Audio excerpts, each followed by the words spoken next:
গরু ছাগল যেমন এত বড় একটা রেলগাড়ি যাচ্ছে খবর নাই, ঘাস খেতেই থাকে, তা আমরাও বর্তমানে উপাসক উপাসিকা বা ভিক্ষু যেমন যারা আছি আমরাও এত বড় একটা বুদ্ধ শাসন আমাদের সামনেই আছে, সামনে দিয়ে যাচ্ছে। সেই সমাধি প্রজ্ঞা অনুশীলন করলে আমরা অনেক কিছু পেতে পারি, কিন্তু আমরা ওই কামনা বাসনা তৃষ্ণা রূপ শব্দ গন্ধ রস স্পর্শ এগুলো লোভ দেশ মোহর মধ্যে ডুবেই আছি, এগুলো খেতেই আছি। ওই ধর্মের নামক অমৃত যে চলে যাচ্ছে সেদিকে আমরা একটু দৃষ্টিপাতও করতেছি না। জানি বানতে ধর্ম বোধ জানি, বোধ জানে বলো ধর্ম, বোধ জানে কিরিমা জানে ওই গাছর চামড়া খাই না হদে পুরা গাছ খাই পেলাই, গাছ খাই পেলাই আত খাইয়ে দেয় চামড়া, চামড়া খাই না হদে পুরা গাছ খাই পেলাই বলে।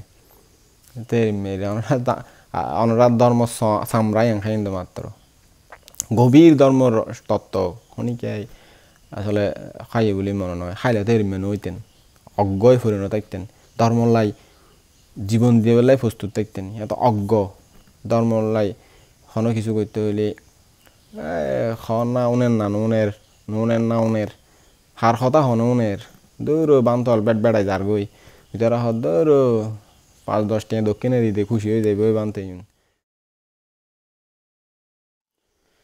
সুখ বুদ্ধান উপাদ সুখ সাধ্যম দেশনা সুখ সংঘর্ষ সামগ্রী সমঘ্নং তপসুকোতি।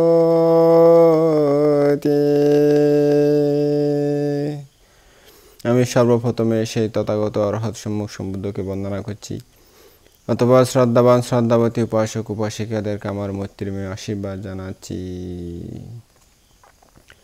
শ্রদ্ধাবান উপাসক উপাসিকাগণ, আমি আজকে আপনাদেরকে দেশনা করব, আমি যে গাথাটি বলেছি সেই গাথার প্রথম যে কথা, প্রথম যে বাক্য সেই বিষয়ের উপর। সুখ বুদ্ধানা উৎপাদ, তৎ বুদ্ধের উৎপত্তি সুখকর। তো কখন কিভাবে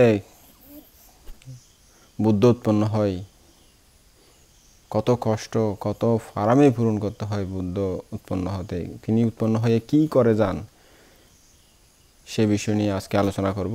শ্রদ্ধা করে শ্রবণ করবেন, অনেক জ্ঞান পাবেন, অনেক দুর্লভ জিনিস জ্ঞান। এই ডিজিটাল যুগে, এই স্মার্ট যুগে, এই মানুষের চঞ্চলতার যুগে ধর্মজ্ঞান মানুষের জন্য ওষুধ হিসাবে কাজ করে। ধর্ম যদি আপনারা শ্রদ্ধা করে শ্রবণ করেন, সেটা আপনাদেরকে সুখে শান্তিতে বাস করার, সুখে শান্তিতে চলার পথ দেখিয়ে দেবে। শ্রদ্ধাবান উপাসক উপাসিকাগণ, তাহলে শুনুন। অনেক অনেক কল্পান্তর ধরে বুদ্ধগণ জগতে আবির্ভূত হয়ে থাকেন এবং ভবিষ্যতেও অনেক কল্প পর্যন্ত জগতের সম্মুখ সম্বুদ্ধগণ আবির্ভূত হবেন। আমরা যারা বুদ্ধ, তারা এটা খুব, যারা শ্রদ্ধাবান, যারা জ্ঞানী, বুদ্ধ ধর্ম সম্পর্কে অভিজ্ঞ, তারা জানতে পারবেন আমাদের ভগবান বুদ্ধ ত্রিপিটকে অনেক স্থানে উল্লেখ করে গেছেন, বা অনেক স্থানে অনেক বুদ্ধের সংখ্যাও যারা অতীত হয়েছেন তাদের সম্পর্কে এবং ভবিষ্যতে 2-1 বুদ্ধ সম্পর্কে, কয়েকজন বুদ্ধ সম্পর্কে বর্ণনা করে গেছেন। তো এগুলো অনেকেরই জানা আছে। ভগবান বুদ্ধ জগতে আবির্ভূত হয়ে থাকেন 3টি মাত্র কারণে। এক হলো নিজের মুক্তির জন্য, 2 সত্যগণের মুক্তির জন্য, অর্থাৎ যারা মুক্ত হওয়ার জন্য পারমী পূর্ণ করে অবস্থান করতেছেন, বুদ্ধের সাক্ষাৎ পেলে, ধর্মদেশনা শুনে বা বুদ্ধের কথা অনুযায়ী চলে মুক্ত হয়ে যাবেন। এরা হলো 2য় স্তর। আর 3 নম্বর কারণ হলো সত্যগণের মনে পারমী বীজ সৃষ্টি করে দেওয়ার জন্য। তা বুদ্ধ যখন উৎপন্ন হন তখন ধর্মদেশনা করলে সবাই মুক্তি লাভ করতে পারে না, যাদের পারমী নাই। কিন্তু যাদের পারমী নাই তারা পারমী সৃষ্টি করতে পারেন। বুদ্ধকে দান দিয়ে, বুদ্ধকে পূজা করে, অর্চনা করে, সেবা করে, বুদ্ধের কথা শুনে, ধর্মদেশনা শুনে জ্ঞান উৎপন্ন করে, বুদ্ধের ধর্মদেশনা শুনে অনেকেই বিভিন্ন পথ প্রার্থনা করেন, তারা ভবিষ্যতে যাতে এভাবে ওই অনন্ত পিণ্ডের সৃষ্টি, বৈশাখ ষষ্ঠী, আরও যে বৌদ্ধ সুনামধন্য উপাসকগণ আছেন, যে মৃগার ষষ্ঠী, তারপরে চিত্তগৃহপতি, এরকম যারা আছেন তাদের নিয়ে জীবন গঠন করে যাতে মুক্তি লাভ করতে পারেন একদিন, সেরকম প্রার্থনা করে থাকেন। আবার উপাসিকাদের মধ্যে বিশাখা, সুজাতা, তারপরে আম্রপালি, ক্ষেমা, এরকম যারা উপাসিকা আছেন তাদের মতো জীবন গঠন করে মুক্ত হওয়ার জন্য প্রার্থনা করে থাকেন।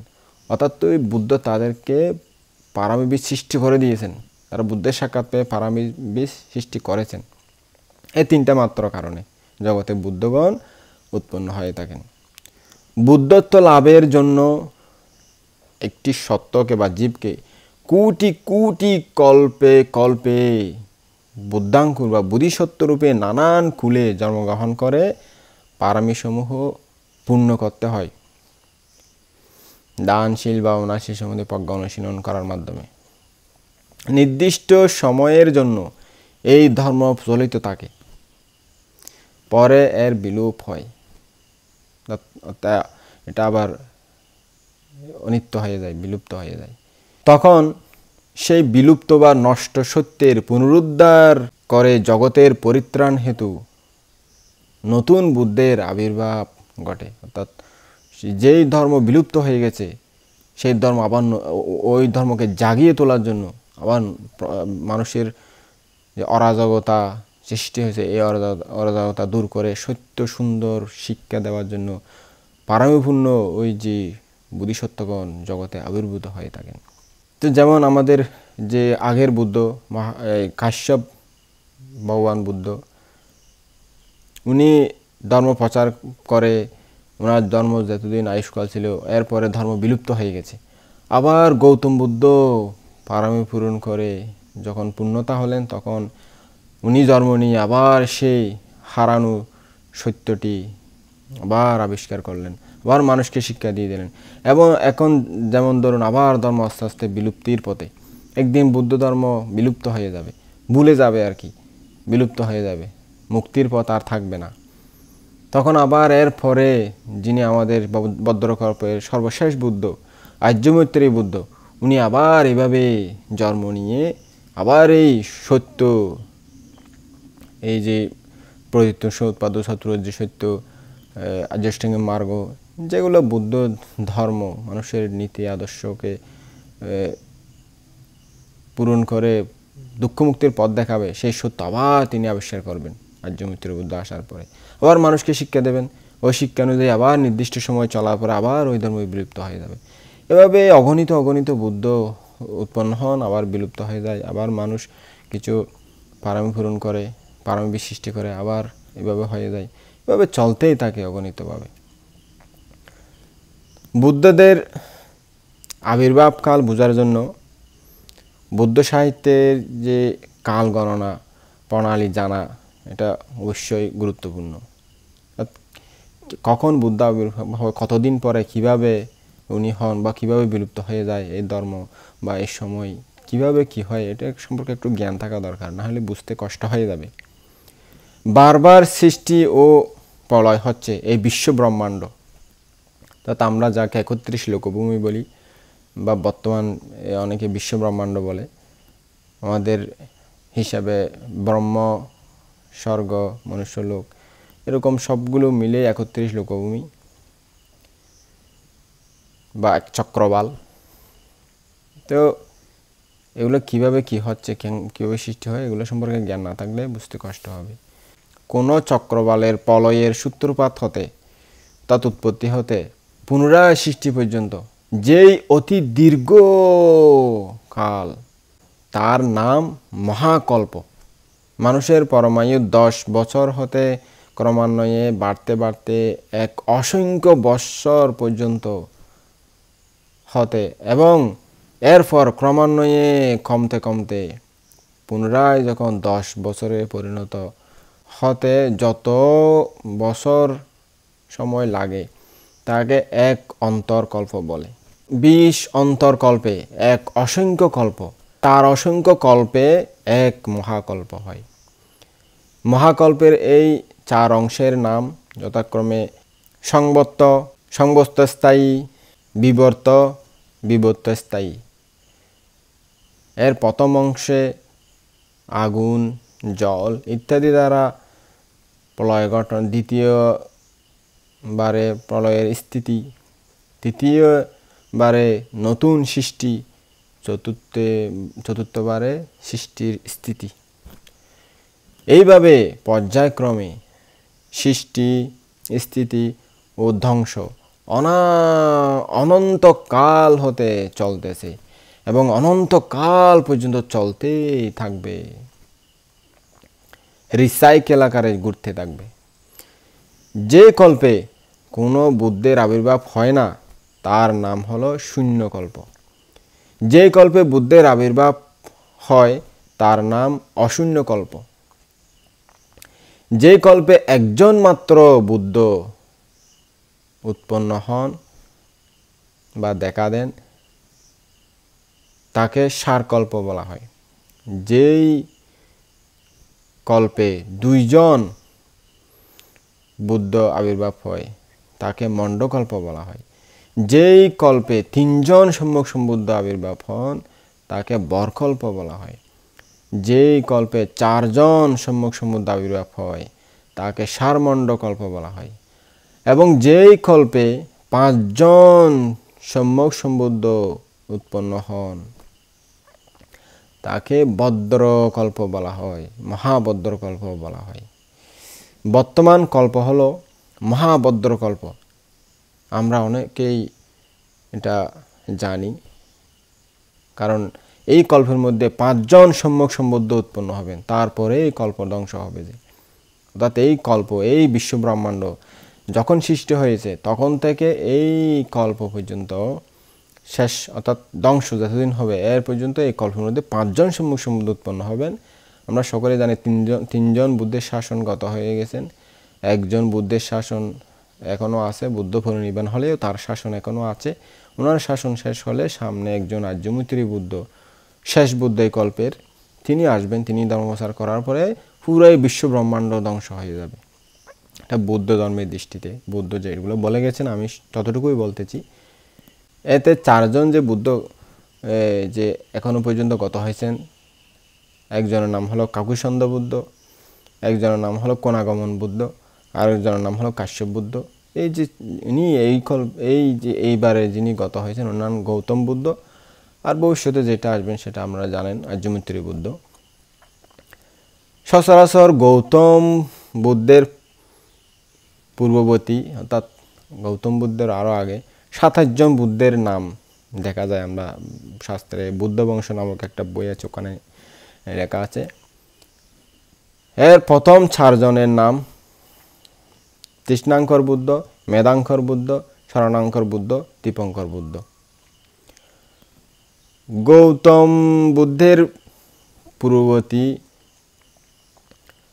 24 জন বুদ্ধ গণনা দীপঙ্কর বুদ্ধ হতে আরম্ভ হয়, কারণ ইনি সর্বপ্রথম গৌতম বোধিসত্ত্বকে বলেছিলেন যে তিনি পরবর্তীকালে সম্যক সম্বুদ্ধ হবেন। তাতে ওনার থেকে বোধিসত্ত্ব প্রার্থনা গ্রহণ করেছিল আমাদের গৌতম বুদ্ধ, সেই জন্য ওখান থেকে গণনা করা হয়। এক বুদ্ধকল্প হতে অন্য বুদ্ধকল্পের বহু ব্যবধান থাকে। তৃষ্ণাঙ্কর বুদ্ধ আদি যে 4 জন বুদ্ধ গত হয়েছেন, এরপর 10টি বুদ্ধকল্প অতীত হয়ে গেছে। এবং সেই কল্পে কারা কারা কোন কল্পে উৎপন্ন হয়েছেন আমি একটু আপনাদেরকে বলতেছি। সারকল্পে উৎপন্ন হয়েছিলেন কৌণ্ডিন্য বুদ্ধ। সারমণ্ডকল্পে উৎপন্ন হয়েছিলেন মঙ্গল বুদ্ধ, সুমন বুদ্ধ, রেবত বুদ্ধ ও সুবিত বুদ্ধ। এরপরে বরকল্প শুরু হয়েছিল। এই বরকল্পে উৎপন্ন হয়েছিল অনুমোদস্যী বুদ্ধ, পদ্ম বুদ্ধ ও নারদ বুদ্ধ। তারপর এরপর আবার সারকল্প শুরু হয়েছিল। সারকল্পের মধ্যে একজন বুদ্ধ উৎপন্ন হয়েছিল মাত্র, তার নাম ছিল পদুমুত্তর বুদ্ধ। বিশেষ করে আমরা যে ত্রিপিটক শাস্ত্রে যেগুলো বুদ্ধের শ্রাবক যারা আছেন তারা বিশেষ করে প্রায় সবাই ওই পদুমুত্তর বুদ্ধের কাছ থেকেই প্রার্থনা গ্রহণ করেছিলেন তাদের শ্রাবকত্ব পদ পাওয়ার জন্য। আমরা এটা দেখতে পাই। এর পরের কল্পে শুরু হয়েছিল আবার মণ্ডকল্প। ওই মণ্ডকল্পে দুজন বুদ্ধ উৎপন্ন হয়েছিল, একজনের নাম সুমেধ বুদ্ধ, আরেকজনের নাম সুজাত বুদ্ধ। তো এর পরের কল্পে বরকল্পে শুরু হয়েছিল, তখন ওই বরকল্পের মধ্যে আবার তিনজন সম্যক সম্বুদ্ধ উৎপন্ন হয়েছিল, প্রিয়দর্শী বুদ্ধ, অর্থদর্শী বুদ্ধ, ধর্মদর্শী বুদ্ধ। এরপরে আবার সারকল্প শুরু হয়েছিল। ওই সারকল্পে সিদ্ধার্থ নামক একজন সম্যক সম্বুদ্ধ উৎপন্ন হয়েছিলেন জগতে। এরপরে আবার মণ্ডকল্প শুরু হয়েছিল। তো ওই মণ্ডকল্পে দুজন সম্যক সম্বুদ্ধ উৎপন্ন হয়েছিল, তিস্য সম্যক সম্বুদ্ধ এবং পুষ্য সম্যক সম্বুদ্ধ। এরপরে যখন মণ্ডকল্প শেষ হলো, এরপরে আবার সারকল্প শুরু হয়েছিল। ওই সারকল্পে দুজন সম্যক সম্বুদ্ধ, একজন সম্যক সম্বুদ্ধ উৎপন্ন হয়েছিল, ওর নাম বিপস্যী বুদ্ধ।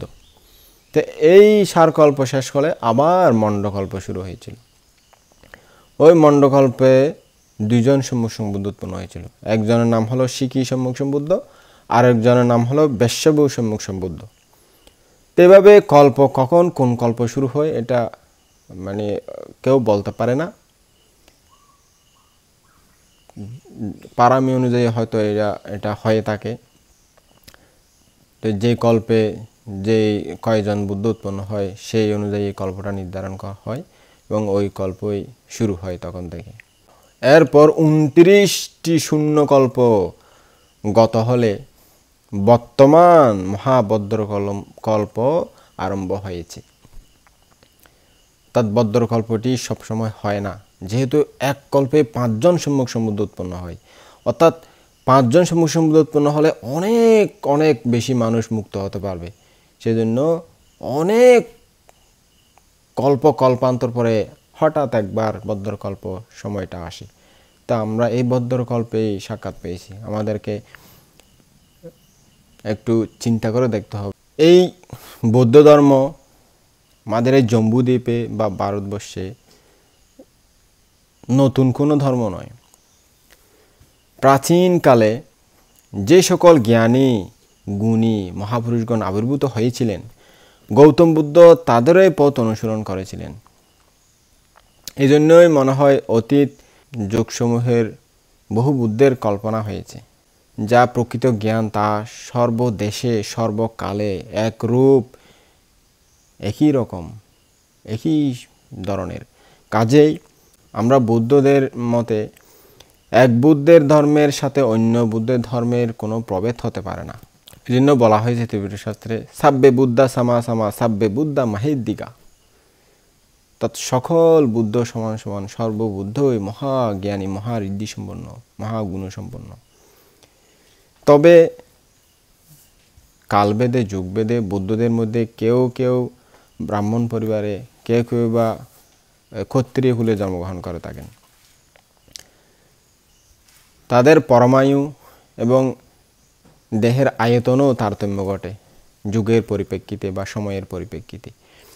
কাশ্যপ বুদ্ধের শরীর বা দেহ 20 হাত পরিমাণ ছিল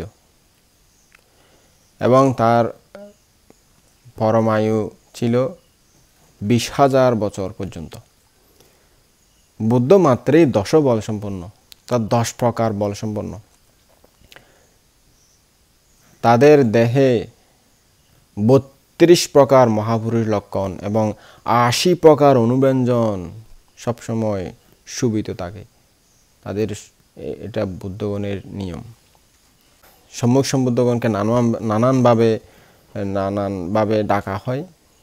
বুদ্ধ ডাকে, জিনও ডাকা হয়, সুগত ডাকা হয়, তথাগত ডাকা হয়, অরহত ডাকা হয়, ভগবানও ডাকা হয়, শাস্তাও ডাকা হয়, দশবলও ডাকা হয়, লোকবিতও ডাকা হয়, পুরুষদম্য সারথীও ডাকা হয়, সর্বজ্ঞ ডাকা হয়, সদা অভিজ্ঞ ডাকা হয়, আর অনুত্তরও ডাকা হয়, নরোত্তমও ডাকা হয়, দেবাদিদেবও ডাকা হয়, ত্রিকালজ্ঞ ডাকা হয়, ত্রিপ্রতিহার্য সম্পন্ন ডাকা হয়, অকুতুবই ডাকা হয়, নিরবদ্ধ, এরকম আরও অনেকভাবে ডাকা হয় সম্যক সম্বুদ্ধদেরকে।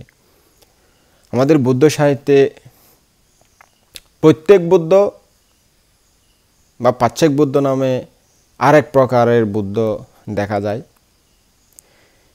বুদ্ধের মতো প্রত্যেক বুদ্ধ জ্ঞানের গুণের প্রভাবে নির্বাণ লাভ উপযোগী জ্ঞান অর্জন করেছেন, কিন্তু তিনি সর্বজ্ঞ নন।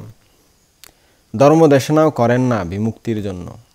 বুদ্ধের জীবিত অবস্থায় কোনো প্রত্যেক বুদ্ধের অস্তিত্ব অসম্ভব।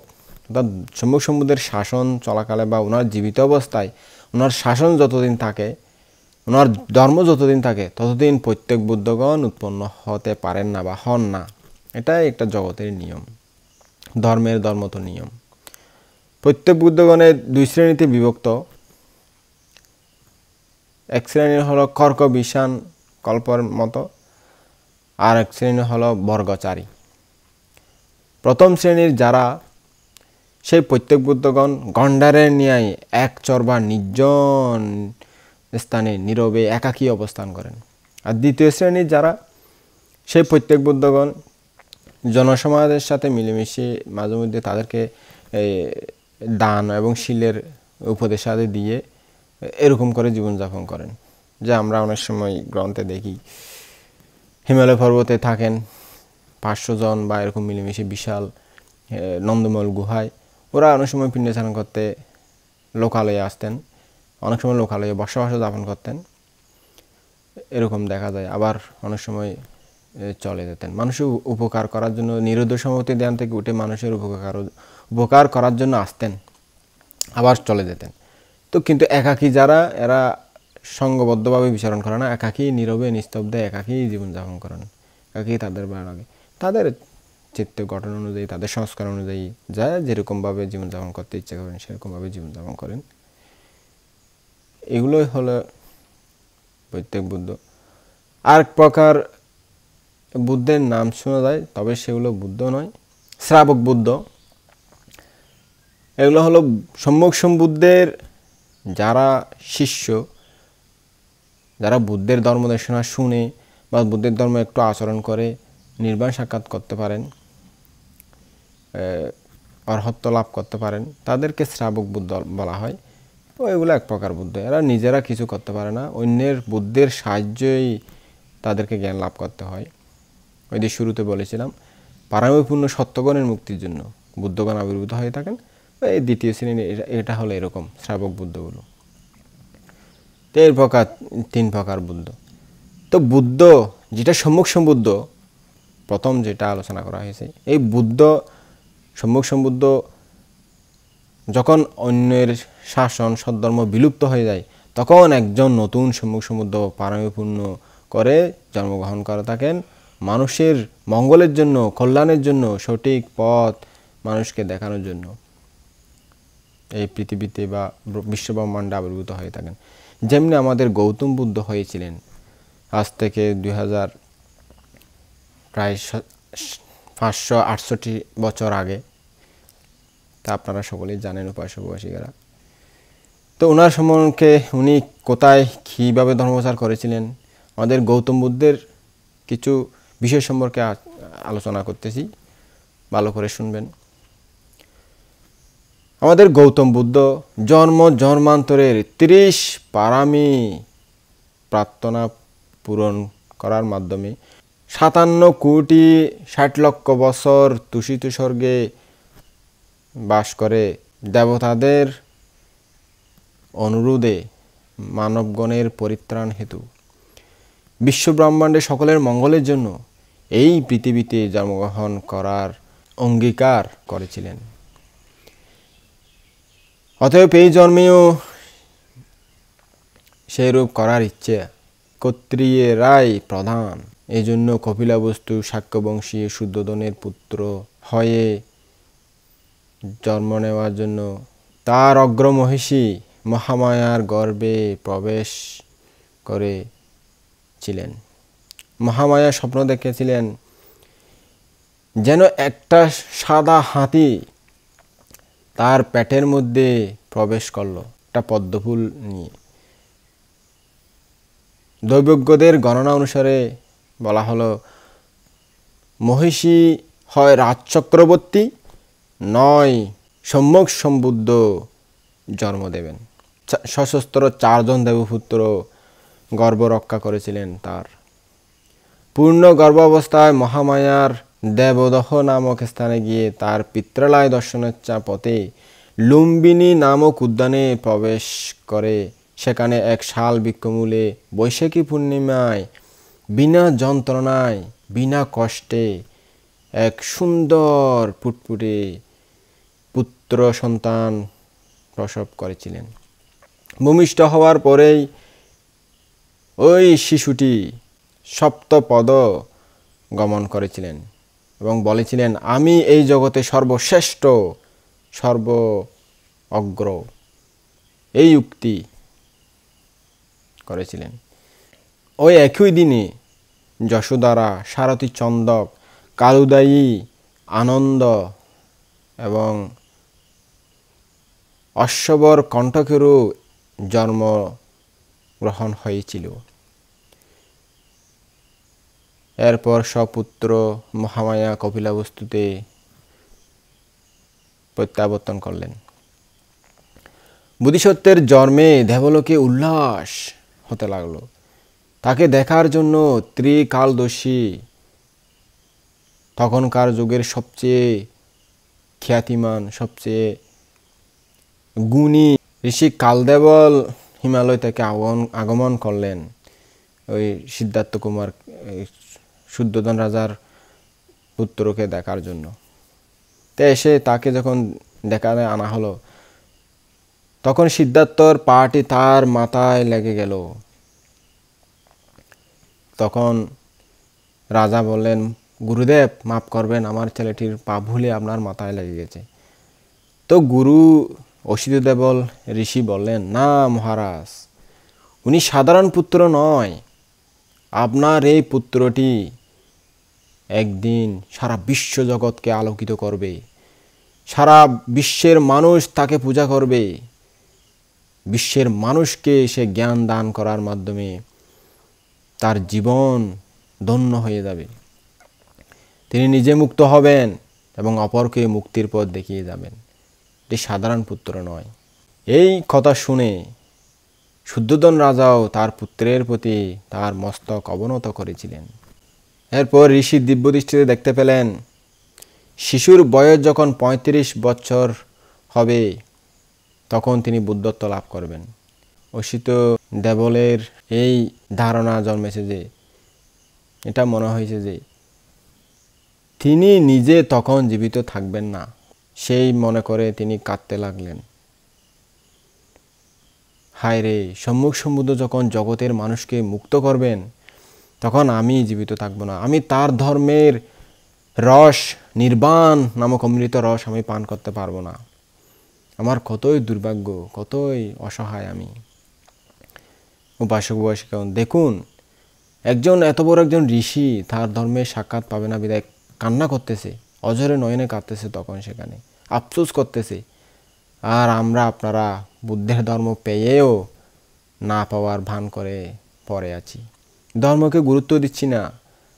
ওই যে একটা কথা আছে না চিটাঙ্গা ভাষায়, দাঁত থাকতে দাঁতর মর্যাদা না বুঝার না, ওটা ওরকম একটা কথা বলা হতো আমাদের ছোটোকালে। তো আমরাও এরকম হয়ে গেছি, ধর্ম পেয়েও না বুঝার ভান করে চলে আসি, পরে আসি। আরে কি আর কিসের ধর্মকর্ম। ওই যে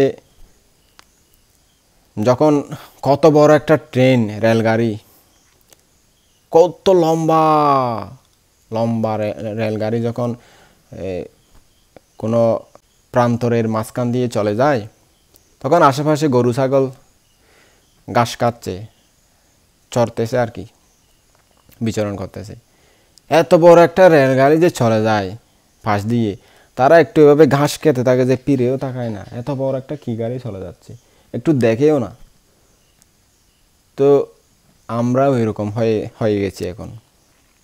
এত বড় একটা বুদ্ধ শাসন আমাদের কাছে, আমরা বৌদ্ধ জাতিতে জন্ম নিয়েছি, বুদ্ধ ধর্ম আমাদের সান্নিধ্যে আমাদের কাছেই আছে, আমাদের পাশেই দিয়েই বুদ্ধ ধর্মের নির্বাণ অমৃত রাজ্য বয়ে চলে যাচ্ছে, কিন্তু আমরা সেদিকে একটু দৃষ্টিপাত করতেছি না, অর্থাৎ খবর নাই গরু ছাগল যেমন এত বড় একটা রেলগাড়ি যাচ্ছে খবর নাই, ঘাস খেতেই থাকে, তা আমরাও বর্তমানে উপাসক উপাসিকা বা ভিক্ষু যেমন যারা আছি আমরাও এত বড় একটা বুদ্ধ শাসন আমাদের সামনেই আছে, সামনে দিয়ে যাচ্ছে। সেই সমাধি প্রজ্ঞা অনুশীলন করলে আমরা অনেক কিছু পেতে পারি, কিন্তু আমরা ওই কামনা বাসনা তৃষ্ণা রূপ শব্দ গন্ধ রস স্পর্শ এর লোভ দেশ মোহর মধ্যে ডুবেই আছি, এগুলো খেতেই আছি।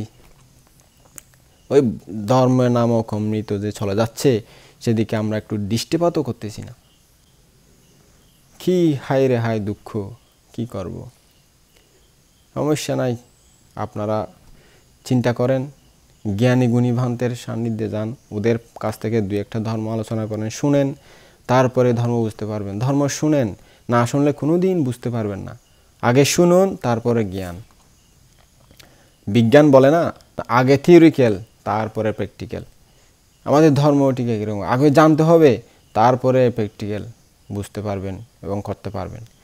তো না জেনে, আমরা তো জানেন যে ওই জানি বানতে ধর্ম বোধ জানি, বোধ জানে বলো ধর্ম, বোধ জানে কিরিমে জানে ওই গাছর চামড়া খাই না হতে পুরা গাছ খাই পেলে গাছ খাই পেলে আসলে খাইয়ে দেয় চামড়া, চামড়া খাই না হতে পুরা গাছ খাই পেলে বলে।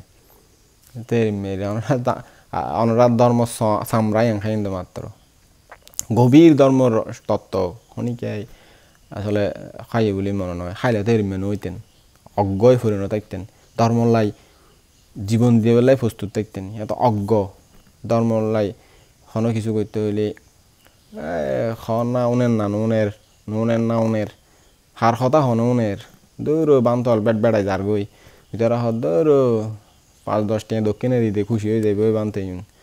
তা এরমিয়া আসলে ধর্ম ধর্ম ইয়ে দি বৌদ্ধ ধর্ম 5 টাকা 10 টাকা দক্ষিণে হয়ে বেলায় 95 জেল। তো এখন ধর্ম মানুষ কৃত্রিমতায় ভরপুর গিয়ে প্রকৃত ধর্ম হারাই যার গই, ওই যে বিলুপ্ত হয়ে যার গই, তারপরে আবার বিলুপ্ত হইতে হইতে হইতে হইতে আবার শেষ হয়ে যাবে। তো আইলে তো না হইব, এই দিন আইয়ে বেশি দিন নাই দৌড়িয়াই যার গই। আর এক কানা বান্ত হলে যারা হইর কেন লাগাম টানি ধরি বেলে চেষ্টা করি দেরি জিউন 1 বছর যাইব গই, আর যদি একটা লাগাম টানি ধরি যাইতে একটা 2 বছর সময় লাগব। এর মেরি জাস্ট তার আর হামারা করি যায় আনারে হয়ে যায়।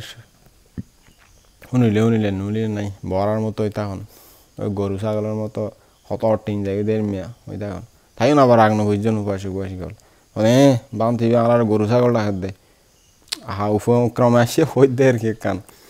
আবার রাগ করিয়ে নে আর ওদের গোসা করি কিছু নহইন যে সত্যি হই দিতে আর কি।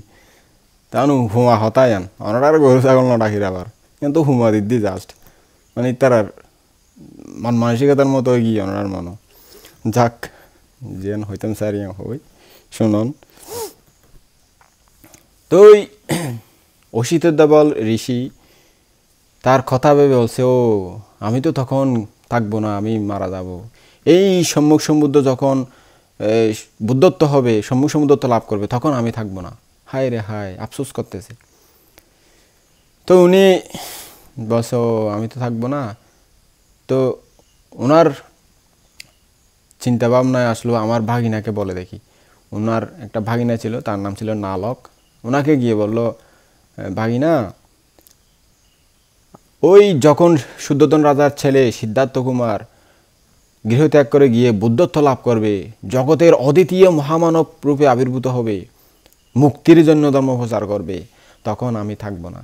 তুই তখন প্রব্রজিত হয়ে ওনার শিষ্য হয়ে যাবি।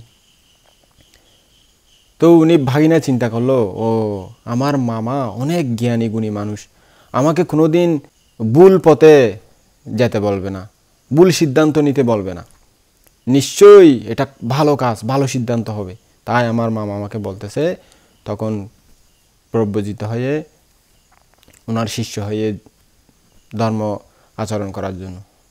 তো উনি মামার কথা শুনেছিল, পরবর্তীতে ওই বুদ্ধের কাছে শিষ্যত্ব গ্রহণ করে বুদ্ধের একজন শ্রাবক হয়েছিল।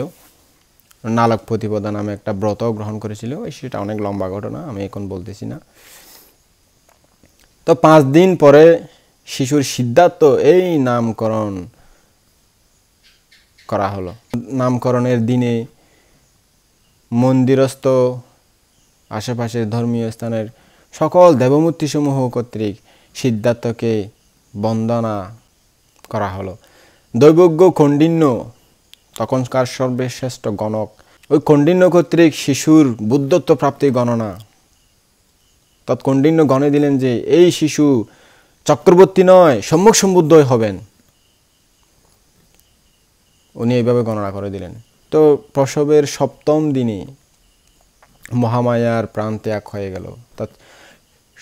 সিদ্ধার্থ কুমারের মা 7 দিন সময়ের পর মারা গেল।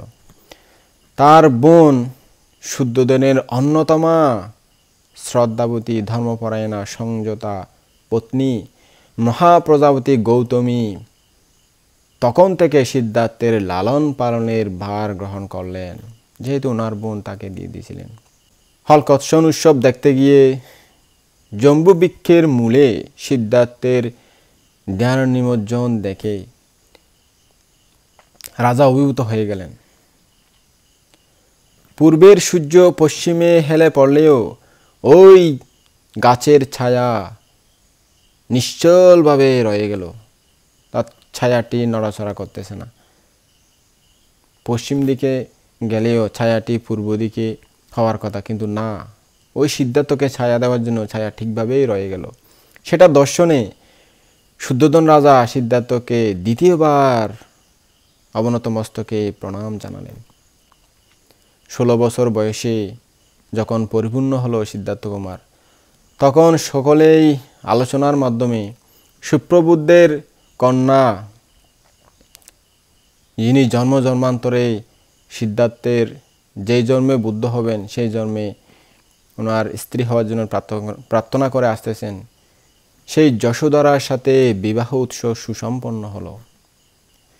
ধনুবিদ্যা এবং বিভিন্ন প্রভৃতি বিদ্যা শিক্ষার মাধ্যমে অসামান্য নৈপুণ্য প্রদর্শন করে সবাইকে অবাক করেছিলেন। তার সাথে প্রতিযোগিতায় দেবদত্ত এবং বিভিন্ন আরও রাজকুমারও গিয়েছিল প্রতিযোগিতা করতে,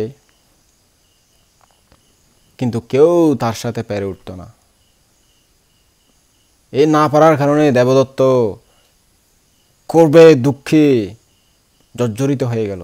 তখন থেকে সারথী চন্দকের সাথে নগর পরিভ্রমণকালে জরা, ব্যাধি, মৃত্যু, সন্ন্যাসী এগুলো দর্শন করে সিদ্ধার্থের মনে বৈরাগ্যের জন্ম হয় এবং তিনি সংসার ত্যাগের সংকল্প করেন। রাহুলের যেদিন জন্ম হয় সেই দিনে 29 বছর বয়সে শুভ আষাঢ়ী পূর্ণিমায় গভীর নিশীথে কণ্টক নামক ঘোড়ায় আরোহণ করে চন্দকের সাথে মহা অভিনিষ্ক্রমণ করলেন। পথে নানান প্রলোভন দ্বারা তাকে নিবৃত্ত করার জন্য মারের বৃথা চেষ্টা বিফল হল। 30 যোজন পথ অতিক্রম করার পর অনমা নদীর তীরে তার চুল কেটে, দাড়িমুছ কেটে, দামি আবরণ ত্যাগ করে সন্ন্যাস গ্রহণের যে বৈরাগ্য বস্ত্র, সেই বৈরাগ্য বস্ত্র গ্রহণ করলেন। এরপর চন্দক এবং কণ্টককে বাড়ি পাঠিয়ে দিলেন। ওই কণ্টক তার মালিকের গৃহত্যাগের কারণে শোকে অদ্যপতে প্রাণত্যাগ করল। মল্ল দেশস্থ অনুপীয় নামক স্থানের আম বাগানে 1 সপ্তাহ পর্যন্ত বাস করেছিলেন। তখন মগধের রাজধানী রাজগৃহে গমন করলেন। এরপরে তাকে পুনরায় গৃহী করার জন্য মহারাজ বিম্বিসার বললেন, বন্ধু, তুমি রাজকুমার, এই সন্ন্যাস গ্রহণে কী লাভ হবে? তুমি আমার কাছে থাকো, আমার অর্ধরাজ্য তোমাকে দেব, তুমি এখানে সুখে রাজ্য শাসন করো, প্রজা পালন করো, তুমি অনেক সংযত মানুষ, ভালো মানুষ। কিন্তু তিনি করলেন না, তিনি অস্বীকার করলেন। আরার কালাম এবং রামপুত্র রুদ্র নামক 2 জন গুরুর নিকট যোগাভ্যাস করে তাদের উপদেশে কিছুই নাই বুঝতে পেরে উরুবেলায় গমন করলেন। কৌণ্ডিন্য প্রভৃতি পঞ্চবর্গীয় শিষ্যের সাথে মিলিত হয়ে ক্রমাগত 6 বছর কঠিন ও কঠোর তপস্যার করে বুঝতে পারলেন সেখানেও কিছু নাই, কিছুই পেলেন না। এরপর পঞ্চবর্গীয় শিষ্যগণ দেখলেন যে একবার তিনি সুজাতার পায়ে শূন্য কাঁদছেন, তখন ওনাকে ভুগি মনে করে তাকে ছেড়ে চলে গেলেন ঋষিপতন মৃগদাব বনে। বৈশাখী পূর্ণিমার দিনে নৈরঞ্জনা নদীতে স্নান করে এই সুজাতা কর্তৃক সোনার পাত্রে প্রেরিত পায়েসন্ন খেয়ে বুদ্ধি বৃক্ষমূলে আসনে স্থাপন করে উপবেশন করে অধিষ্ঠান করলেন, আমার এই আসনে দেহ শুকিয়ে যাক, আমার শরীর চুরমার হয়ে যাক, তবু আমি বুদ্ধত্ব লাভ না করে এই আসন থেকে উঠব না। এরপর মারের সাথে যুদ্ধ করে মারকে পরাজিত করলেন। এরপর পূর্ণিমা চাঁদেই প্রথমে পূর্ব নিবাস জ্ঞান লাভ করলেন, দ্বিতীয়ত দিব্য চক্ষু জ্ঞান লাভ করলেন, তৃতীয়ত সম্যক সম্বুদ্ধত্ব জ্ঞান লাভ করলেন 35 বছর বয়সে। বুদ্ধত্ব লাভ করার পর প্রথম 7 সপ্তাহ বুদ্ধিবৃক্ষমূলে এবং তার নিকট অবস্থান করে সংক্রমণ করে ধ্যান করে মনে মনে অভিধর্ম পিটকের পাঠ্যান পাঠ করেছিলেন। পঞ্চম সপ্তাহে অজপাল নেগ্রদূত বৃক্ষমূলে গমন করে তৃষ্ণা আরতি রতি মার কন্যারা প্রলোভনের চেষ্টা করেছিলেন, কিন্তু পারলেন না। ষষ্ঠ সপ্তাহে মুচলিন্দ বৃক্ষমূলে গমন করলেন। সপ্তম সপ্তাহে রাজায়তন বৃক্ষমূলে গমন করলেন। সেখানে উৎকুল দেশীয় তপস্য ও বল্লিক নামে 2 জন ব্যবসায়ী বুদ্ধকে দেখে তাকে সংযত এবং অরণ্যচারী দেখে তাকে প্রণাম করতে গেলেন এবং তার বুদ্ধের দেশনা দিলেন। বুদ্ধের দেশনা শুনে তারা শ্রদ্ধান্বিত হয়ে গেলেন, বুদ্ধ ধর্ম বুঝতে পারলেন। এরপর তারা বুদ্ধের উপাসক হয়ে গেলেন। তো তখন ছিল তারা বুদ্ধের প্রথম দ্বিবাচিক উপাসক, যেহেতু তখনও সঙ্গ সৃষ্টি হয় নাই, বুদ্ধ এবং ধর্ম সৃষ্টি হয়েছে, তাই এদেরকে দ্বিবাচিক উপাসক বলা হয়। এরপর অজপাল নেগ্রদ বৃক্ষমূলে পুনরায় গমন করলেন, নিজের ধর্মমত প্রচারের সংকল্প করলেন। আষাঢ়ী পূর্ণিমার দিন পঞ্চবর্গীয় শিষ্যকে নিজস্ব মতে দীক্ষিত করার ইচ্ছায় ঋষিপতন মৃগদাব বনাভিমুখে চললেন। ওখানে গিয়ে পঞ্চবর্গীয় শিষ্যের নিকট প্রথম ধর্মচক্র প্রবর্তন সূত্রের দেশনা করে মধ্যম প্রতিপদার ব্যাখ্যা করে তার মাহাত্ম্য বর্ণনা করে সারেজ্য সত্য এবং আর্যষ্টাঙ্গের মার্গ বুঝিয়ে দিলেন পঞ্চবর্গীয় শিষ্যদেরকে। ওই দেশনা শুনে কৌণ্ডিন্য নামক একজন শিষ্য শ্রোতাপত্তি মার্গফল লাভ করেছিলেন। এরপরে অনাত্মা লক্ষণ সূত্র দেশনার মাধ্যমে সকলেই অরহত্ব ফল লাভ করেছিলেন। এরপর বারাণসী যশ নামক 6টি পুত্রে সংসার ধর্মে বিরাগ উৎপন্ন হল।